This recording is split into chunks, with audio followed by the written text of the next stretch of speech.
On the evening of March 14th, 1978, 23 farmers gathered in the basement of the Nottoway County Courthouse in Maryville, Missouri, to vote on a proposal that would change the drainage of the entire Nottoway River bottomland. The meeting had been organized by the County Drainage Board, chaired by a man named Lester Gatlin, who farmed 600 acres and sat on the boards of 2 banks and a grain cooperative. Every significant farmer in the bottom was there. The equipment dealers were there. The county extension agent was there. The engineer from the state drainage office was there with maps and blueprints and a slide projector. One farmer was not there. His name was Virgil. He was 72 years old. He farmed 160 acres on the highest point of the bottomland, right where the flat ground met the bluffs. He'd been farming that ground since 1932. He knew more about the water in the Nottoway bottom than any living person. Nobody invited him. The reason nobody invited him was simple. Virgil was considered irrelevant. His farm was small. His equipment was old. A 1954 Farmall Super M and a 1949 Farmall H, both of them running on stubbornness and Virgil's mechanical skill. He didn't attend co-op meetings. He didn't socialize at the feed store. He didn't buy from the local John Deere dealer, a man named Mac Rawlings, who considered Virgil a lost cause and hadn't visited his farm in a decade. Virgil was the old farmer on the hill, the quiet one, the one nobody thought about when important decisions were being made. And the decision being made that night in the courthouse basement was the most important one the Nottoway bottom had faced in 50 years. Let me tell you about the proposal because understanding what they voted for is essential to understanding what went wrong. The Nottoway River bottom was 8,000 acres of prime Missouri farmland, flat, fertile, black soil deposited by centuries of river flooding. It was some of the best ground in the state, capable of producing 150 bushels of corn per acre in a good year. But it had a problem. The same river that had built the soil also flooded it. Not every year, but often enough. Once every 5 to 7 years, the Nottoway would jump its banks during spring melt or heavy summer rain and cover the bottomland in 2 to 4 feet of muddy water. The flooding usually lasted a week or two, long enough to destroy a planted crop, short enough that the soil recovered by the following season. The farmers had lived with this cycle for generations. You planned for the floods. You carried crop insurance. You accepted that 1 year in 6 or 7 would be a loss. It was the price of farming the best ground in the county. But in 1977, the state drainage office proposed a solution. A new levee system. 12 miles of earthen levee along the Nottoway's main channel, plus a network of drainage ditches and pump stations to move excess water off the fields and into the river during high water events. Total cost, $2.4 million, funded by a special assessment on the bottomland farmers. Roughly $300 per acre, payable over 10 years. The promise was simple: no more flooding. The levees would contain the river. The pump stations would handle the runoff. The bottomland would become the most productive ground in northwest Missouri, able to produce every year without the interruption of periodic floods. Lester Gatlin was the project's biggest champion. He'd lobbied the state for 2 years to get the funding. He'd organized the meetings, recruited the engineer, and personally convinced 18 of the 23 farmers to vote yes before the meeting even started. The assessment would cost each farmer $48,000, over 10 years, on a 160-acre parcel. Real money. But Lester argued it was an investment that would pay for itself in 3 years of uninterrupted harvests. "No more lost crops," Lester said at the meeting, standing beside the engineer's projector display. "No more flood years, no more insurance claims. We build this levee, and the bottom becomes bulletproof." The engineer, a man named Tom Brinkley from Jefferson City, walked through the technical details. Levee height, 12 feet above normal river level. Designed to contain a 100-year flood event, pump stations capable of moving 4,000 gallons per minute off the fields. The slides showed cross-sections and flow calculations and engineering certifications. It was professional, thorough, and convincing. The vote was 21-2 in favor.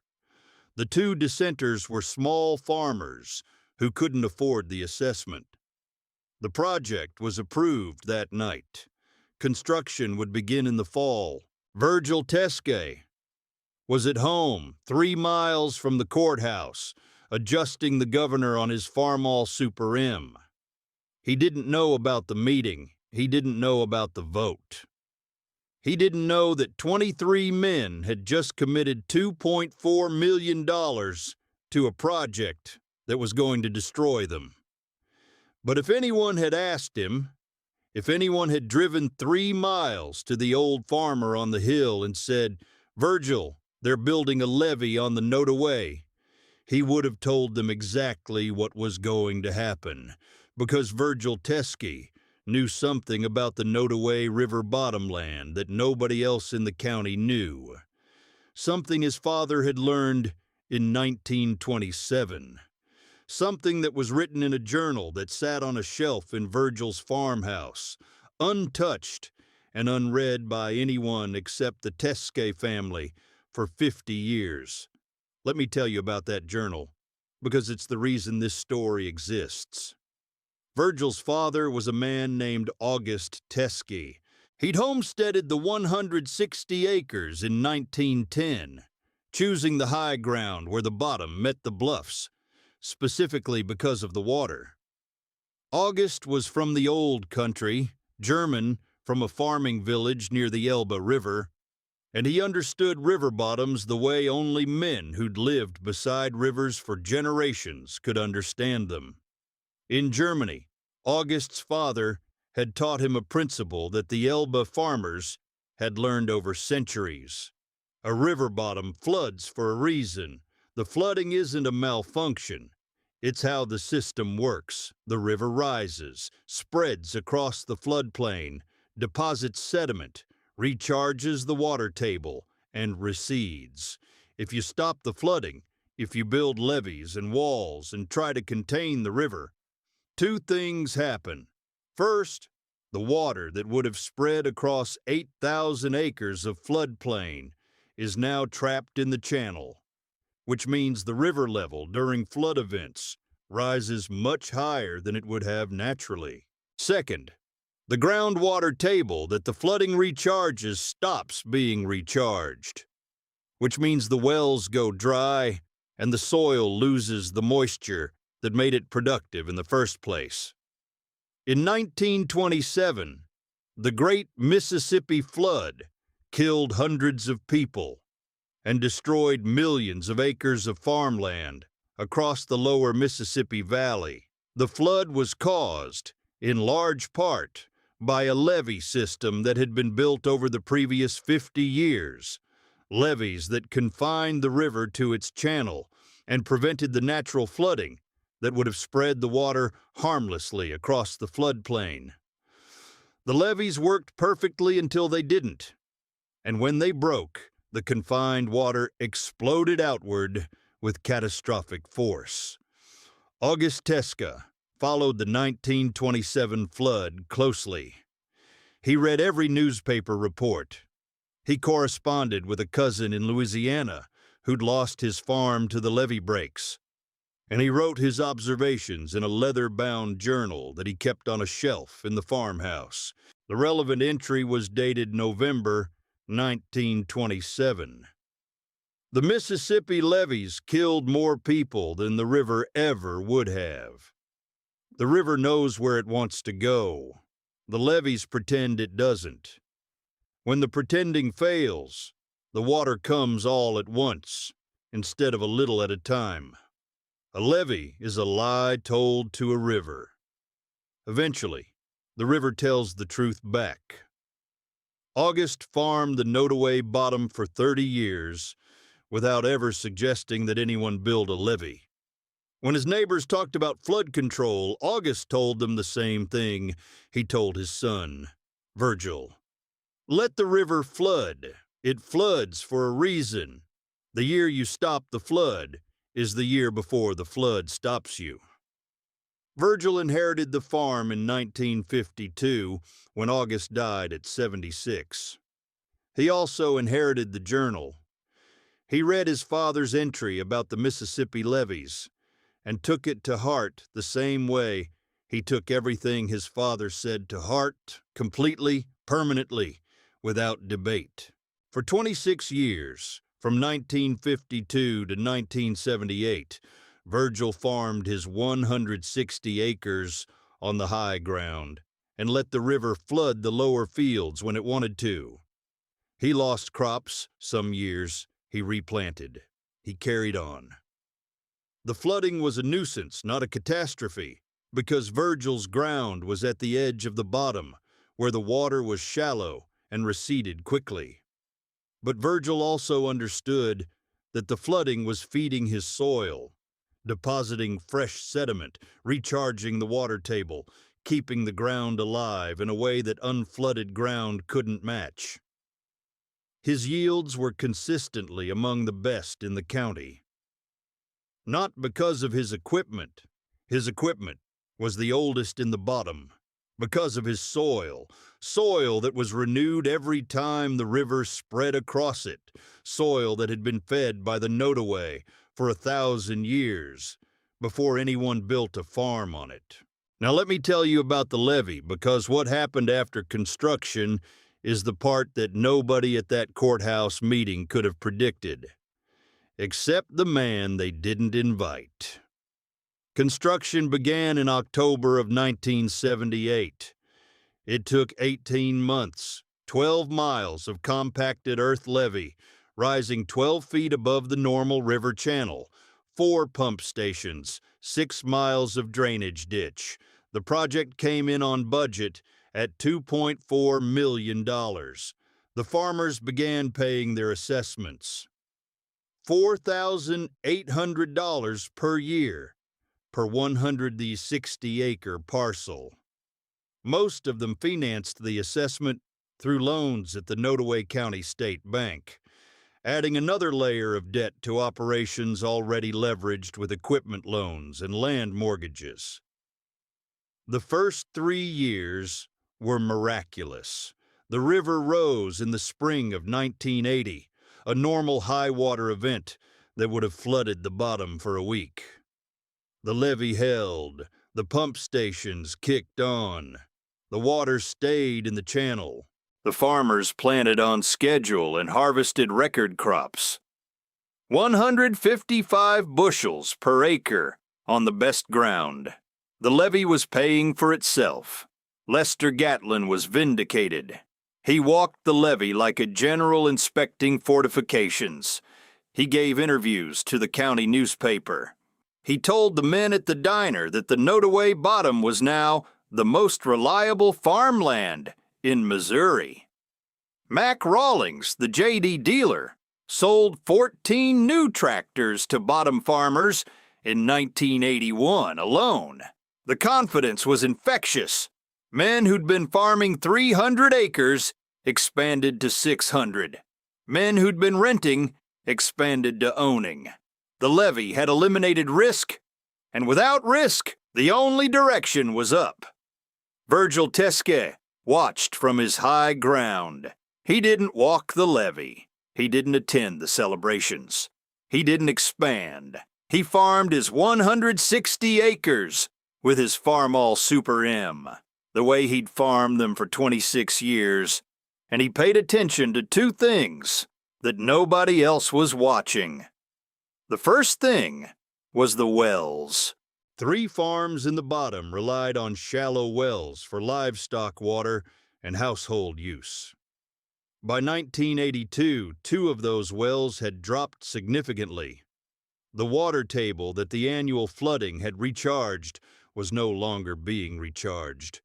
The levee was keeping the river out of the floodplain, and the floodplain was drying out from below. The second thing was the river itself.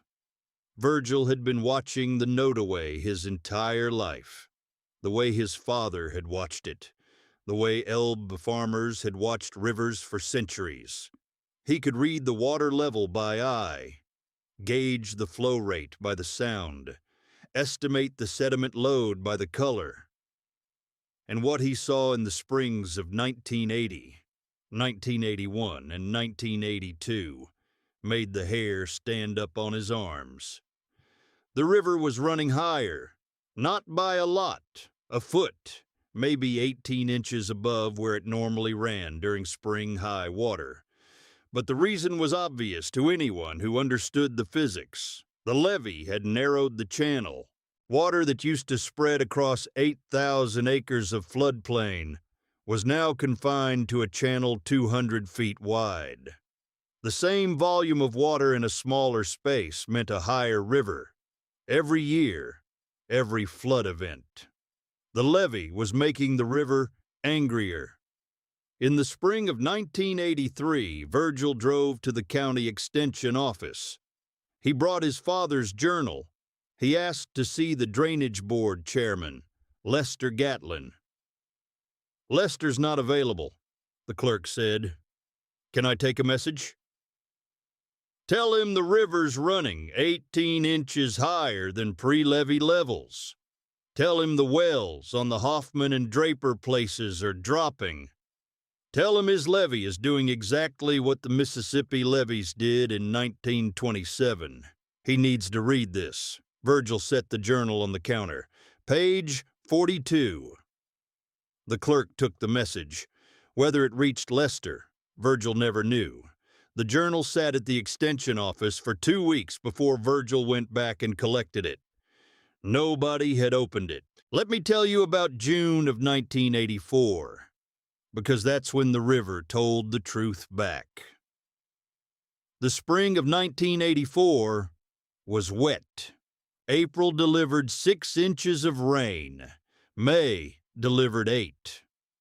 By early June, the Nodaway was running at levels nobody in the county had seen since 1952.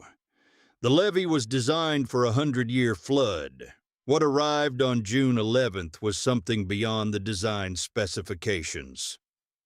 Not because the rainfall was unprecedented, but because the levee itself had changed the equation. The water that should have spread across 8,000 acres was trapped in a channel, piling up, rising higher than it ever would have risen in a natural system. At 2:14 in the morning on June 12th, the levee broke, not at 1 point, at 3. The compacted earth, saturated from weeks of high water, gave way in a cascade of failures that opened the bottom to the full fury of a confined river. The flooding that resulted was catastrophic, not the gentle 2 to 4 foot spreading that had characterized natural floods for centuries. This was a wall of water, 8 to 10 feet deep in the lowest areas, moving fast, carrying debris, tearing out fences and outbuildings and anything else in its path. The pump stations were overwhelmed in minutes. The drainage ditches became rivers of their own. The entire 8,000-acre bottom was underwater by dawn. 14 farms were devastated. Not just crops lost, infrastructure destroyed, barns collapsed, grain bins buckled, equipment that couldn't be moved was submerged in muddy water and silt. The damage assessment, when it was finally calculated, exceeded $6 million. On top of the $2.4 million, the farmers had already spent on the levee itself. Lester Gatlin's 600 acres were among the worst hit. His operation was leveraged to the maximum. Equipment loans, land mortgages, the levee assessment. The flood destroyed his standing corn crop, his stored grain, his livestock facilities, and 2 tractors that had been parked in a low barn. His losses exceeded $400,000. His insurance covered a fraction. The bank began calling his notes before the water had fully receded. Mac Rawlings, the John Deere dealer, had 14 tractors in the bottom that were now underwater, machines he'd sold on credit to farmers who couldn't pay even before the flood.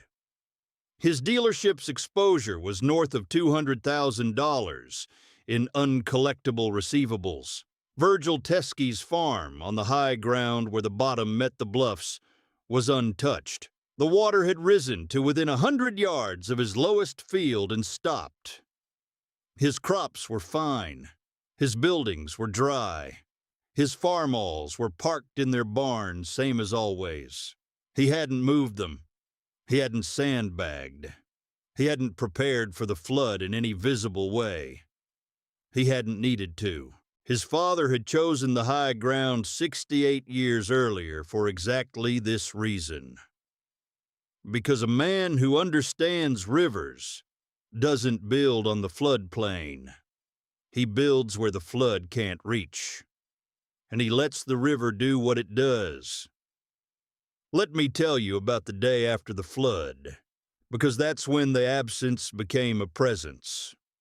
On June 13th, the morning after the levee broke, Virgil Teskey drove his pickup truck down to the bottom. He drove slowly, along roads that were still wet, past farms that were still draining, past equipment sitting in mud and corn lying flat in fields of silt. He wasn't gloating. He was doing what he'd always done, watching the water, reading the river, understanding what had happened and why. He stopped at Lester Gatlin's farm. Lester was standing in his yard, ankle deep in mud, looking at a barn that had partially collapsed. His wife was inside the house, which had taken 18 inches of water on the ground floor. His equipment, 3 John Deere tractors, a combine, a full line of implements, was scattered across the yard in various states of submersion. Lester saw Virgil's truck and walked over. He looked like a man who'd aged 10 years in 12 hours. His clothes were muddy. His eyes were red. The confidence that had carried him through 6 years of levee advocacy was gone, replaced by something Virgil recognized, the look of a man who'd learned something he didn't want to know. Virgil. Lester. Your place? Dry. Lester nodded. He already knew. Everyone in the bottom already knew that the old farmer on the hill was the only one untouched. I left a message at the extension office, Virgil said, last spring, about the river levels, about the wells dropping. I know, I got the message. You didn't read the journal. No. My father wrote it in 1927, after the Mississippi floods. He said a levee is a lie told to a river. He said eventually the river tells the truth back.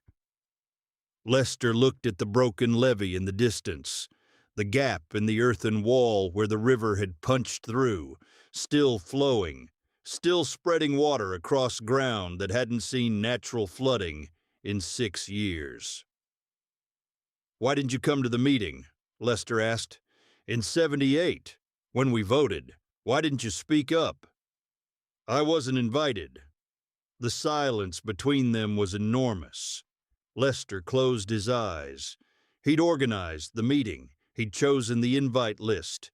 He'd selected the farmers who mattered, the big operators, the bank board members, the influential voices.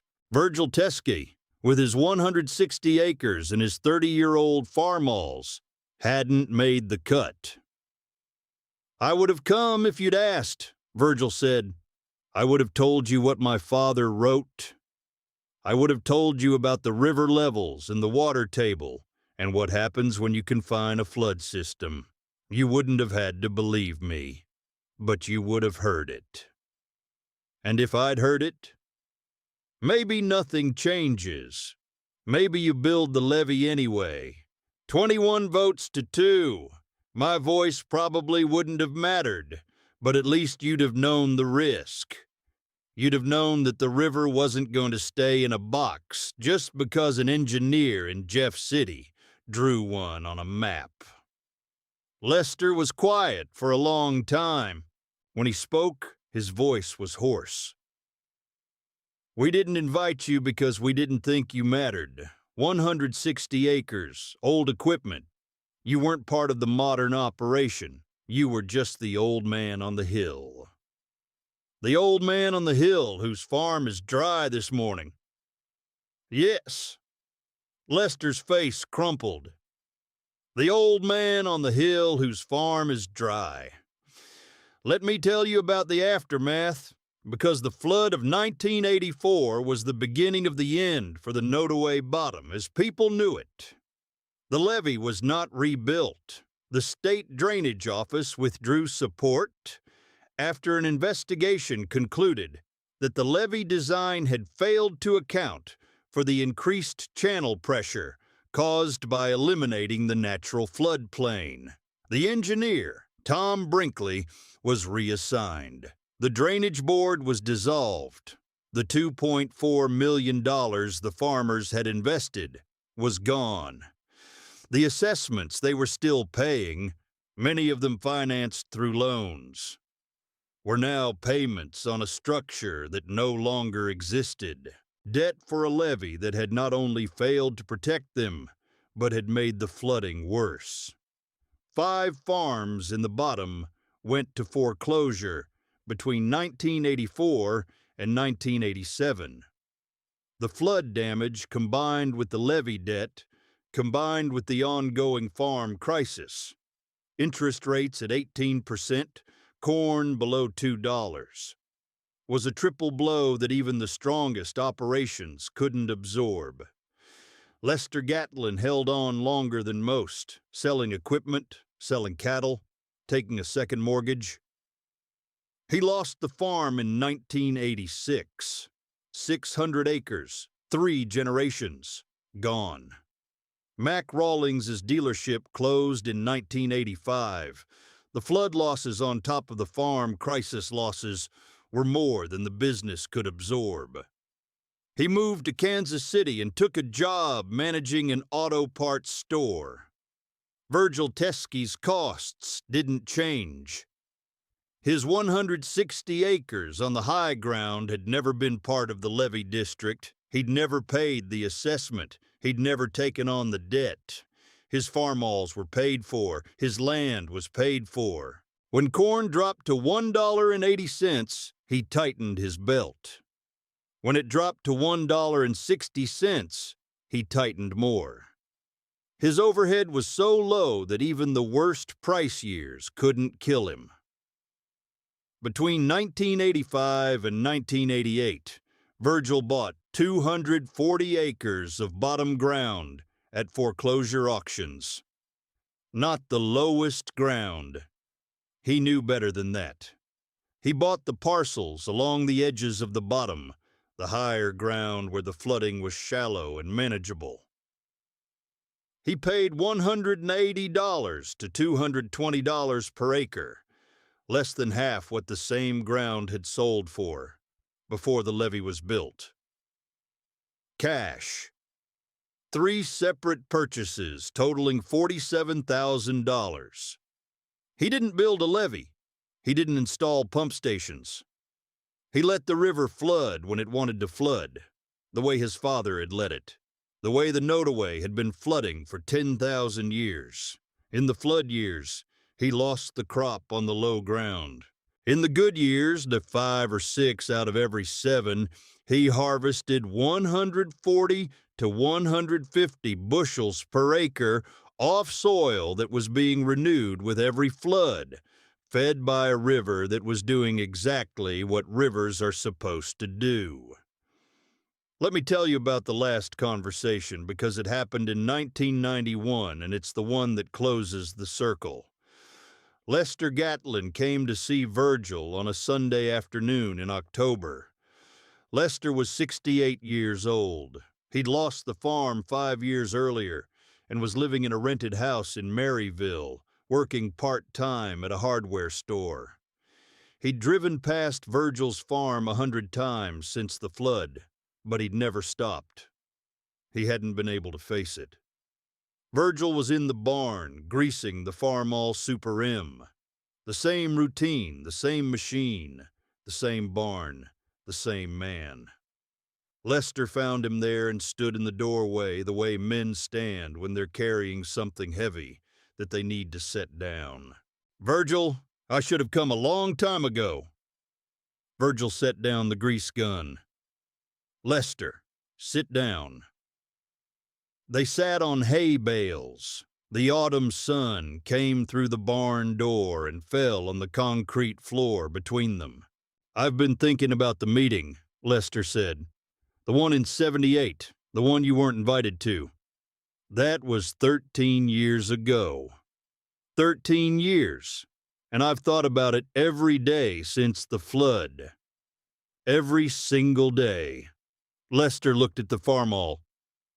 "You know what the worst part is? It's not the money. It's not losing the farm. It's that I had the chance to know. You left the journal. You left the message. You tried to tell me. And I didn't listen because I didn't think you were important enough to listen to. You thought I was the old man on the hill.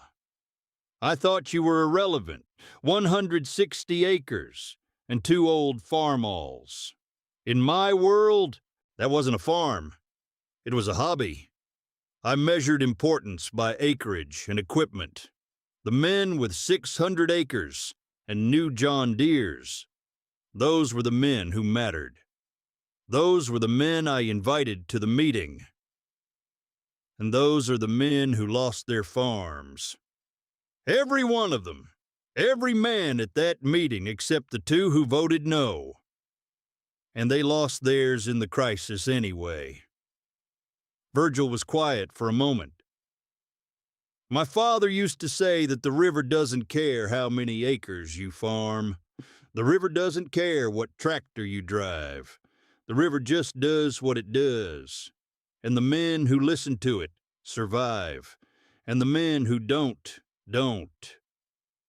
Your father was right. He usually was. I should have invited you to that meeting, Virgil. Not because you had the answer, though you did, because everyone deserves to be heard, even the old man on the hill, especially the old man on the hill." Virgil looked at Lester for a long time. "You want to know what I would have said? I think I know.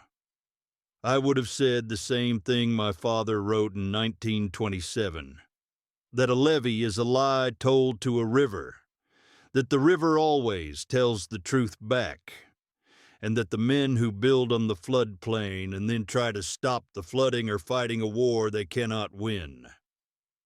Would it have changed the vote? Probably not. 21 men who wanted to believe the engineer over the old farmer. The engineer had slides and calculations. I had a journal and a feeling. People trust slides over feelings. They shouldn't. No, but they do. Lester stood up. He extended his hand. Virgil shook it.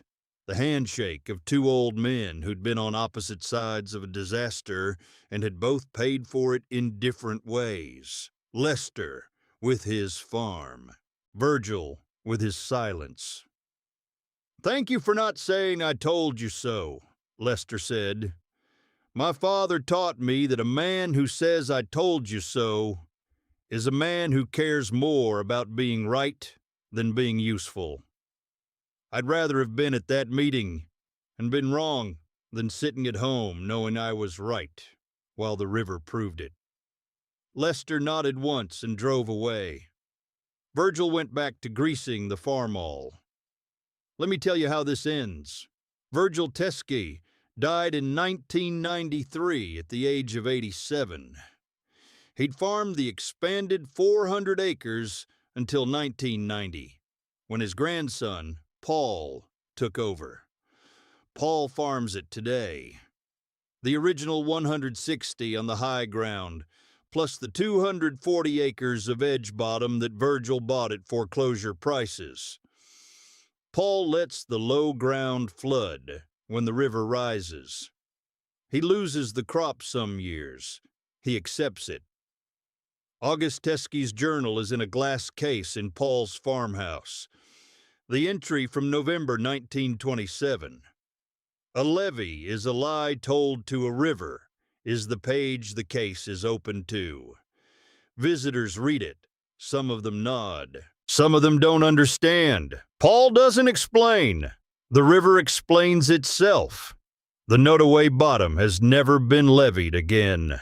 The ground that was flooded in 1984 is still farmed, by different families now under different names.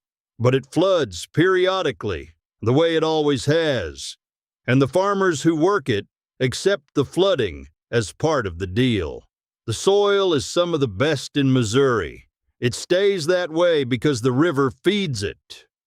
Stop the feeding, and the soil dies. That's not philosophy. That's hydrology. Let me ask you something, and sit with this one. Who do you leave out of the room? When you organize a meeting, call a vote, make a decision, who don't you invite? The man with the small operation, the man with the old equipment, the woman nobody takes seriously, the quiet person in the back who's never spoken up. Lester Gatlin built his invite list based on acreage and equipment. The men who mattered were the men who farmed the most land with the newest machines. The men who didn't matter were the ones like Virgil, small, quiet, old, running equipment that belonged in a museum. But Virgil had something no one else in that room had. He had his father's journal. He had 72 years of watching the river. He had knowledge that predated the county drainage board, the state engineering office, and the entire modern levee system. Knowledge passed from an Elbe River farmer in Germany to a homesteader in Missouri, to a quiet old man on a hill who nobody thought to ask. The room full of important men with big farms and new machines voted to fight the river.